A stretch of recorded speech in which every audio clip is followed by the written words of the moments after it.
Hello दोस्तों, आपने अभी किसी भी एनबीएफसी ऐप से लोन लिया है और उसका रीपेमेंट नहीं करते हैं तो आपके साथ क्या हो सकता है, या किसी भी बैंक से लोन लिया है उसका रीपेमेंट नहीं करते हैं तो आपके साथ क्या हो सकता है। और बहुत सारे सब्सक्राइबर एक और क्वेश्चन पूछते हैं कि ये जो रिकवरी एजेंट होते हैं कितने दिन बाद हमारे घर आते हैं, यानी कितना दिन का लोन डिफ़ॉल्ट करने के बाद ये हमारे घर आ जाते हैं। और एक और क्वेश्चन ये भी पूछते हैं कि कितना का लोन लेने के बाद ये रिकवरी एजेंट आते हैं। मान लीजिए 1,000 का, 2,000 का या 10,000 का, 5,000, कितना लोन लेने के बाद ये रिकवरी एजेंट घर पे आते हैं। तो इन सब सवालों का जवाब इसी वीडियो में दूंगा। तो उससे पहले मेरा चैनल सब्सक्राइब कर लीजिए और नोटिफिकेशन ऑन कर लीजिए कि आपको इसी तरह का एजुकेशनल कंटेंट मिलता रहे।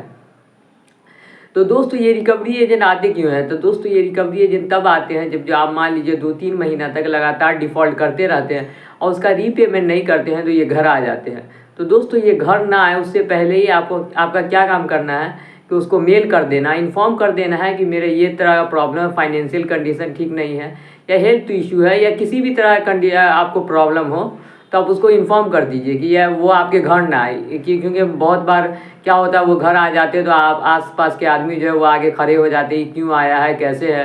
ये रिकवरी एजेंट आगे हल्ला उल्ला करने लगते हैं, इसी वजह से बहुत दिक्कत होता है। तो इसी वजह से आप पहले उनको इन्फॉर्म कर दें कि यह मेरे साथ ये दिक्कत है, ऐसा कंडीशन है, इस वजह से जो है ना आप नहीं आए।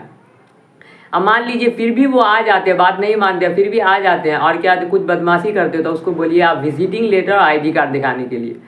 और क्या था, अगर फिर भी कोई बदमाशी करे तो उसका वीडियो बना लीजिए कि आपको उसके खिलाफ एक प्रूफ हो जाए। तो ये काम कीजिए अगर कोई भी रिकवरी एजेंट आए।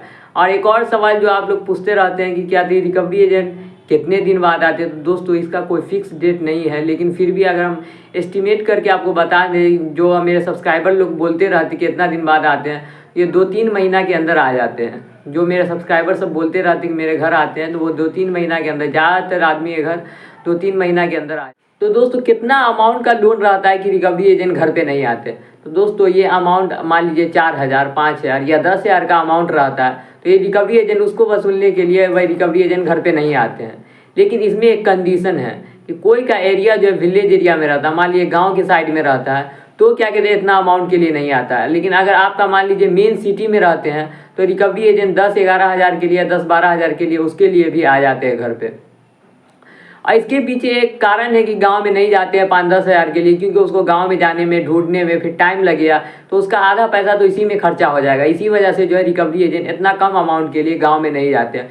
और एक और बात है कि क्योंकि गांव में कम अमाउंट के लिए जाएंगे या गांव में जो है ना थोड़ा सा बात के लिए कोई घुसा जाता है और मारने भी लगता है। रिकवरी एजेंट को बहुत बार मार पड़ा है, आप बहुत सारा वीडियो देखे होंगे रिकवरी एजेंट का, जिसको गाँव में गया है तो उसको बहुत मार पड़ा है। तो इसी वजह गाँव में जो है कम अमाउंट के लिए जाता नहीं है, क्योंकि उसको मार उड़ पड़ेगा इसी वजह से। और क्या थे, अगर आप उसका लोन का रीपेमेंट नहीं करते हैं तो यही होगा कि आपका सिविल स्कोर डाउन हो जाएगा और आगे चल के आप लोन लीजिएगा तो बहुत ज़्यादा दिक्कत आएगा, यही होगा, इससे ज़्यादा और कुछ नहीं होगा।